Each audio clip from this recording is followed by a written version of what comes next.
Hello guys, welcome to Krishna classes. कल हमने ना मोशन ऑफ इक्वेशन में बात करी थी चैप्टर 8 में। तो हमने फर्स्ट इक्वेशन ऑफ मोशन की बात करी थी। आज हम करेंगे second equation of motion. Second equation of motion. देखो, इनसे बाहर एग्जाम में नहीं आने वाला, आपको सिर्फ यही तैयार करना है और इसी में ही आप अच्छे मार्क्स लेंगे। या तो सेकंड इक्वेशन ऑफ मोशन या फिर पोजीशन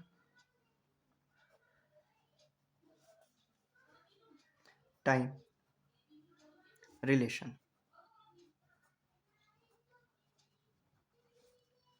अब इधर देखो, हम कह सकते हैं एक डायग्राम बना लेते हैं। देखो, ग्राफ जो है वो आपको याद होना चाहिए। ऐसे कुछ ग्राफ बनता है, तो इसको ऐसे करो।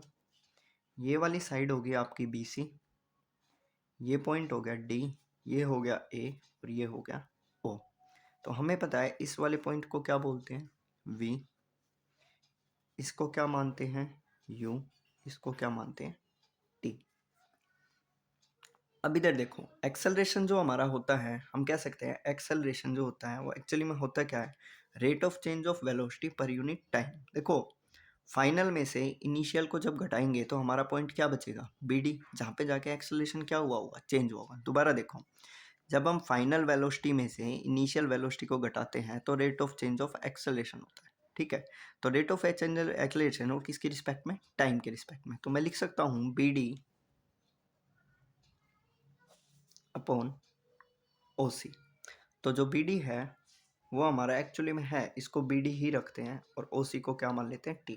क्रॉस मल्टीप्लाई करेंगे तो हमें एक रिजल्ट मिलेगा, BD जो है बराबर हो जाएगा किसके, AT। इसको ना फर्स्ट लेट कर लेते हैं। अब करते क्या है, अब हम लिखते हैं। देखो, आपको दो चीज़ दिख रहे हैं, एक तो ट्राइंगल दिख रहा है। कौन सा ट्राइंगल, राइट ट्राइंगल, क्योंकि 90 डिग्री बन रहा है। और एक क्या दिख रहा है, रेक्टेंगल। अब हम आगे बढ़ते हैं, हम करते क्या है। अब देखो, एक तरह से आपको क्या दिख रहा होगा, एक ट्रेपीजियम की शेप, वरना हम इसको डिस्टेंस मानते हैं।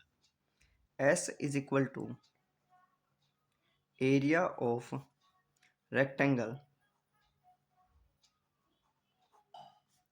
प्लस एरिया ऑफ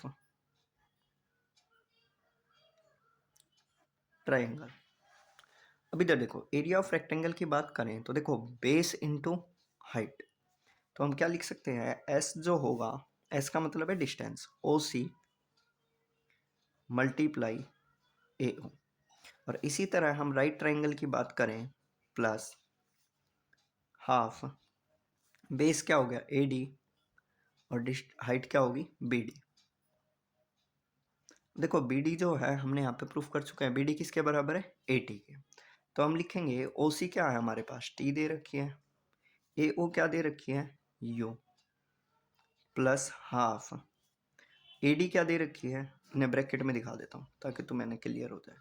ठीक है, क्योंकि ब्रैकेट का मतलब ही मल्टीप्लाई होता है। हाफ AD क्या दे रखी है हमारे पास, UT, सॉरी AD हमें दे रखी है T।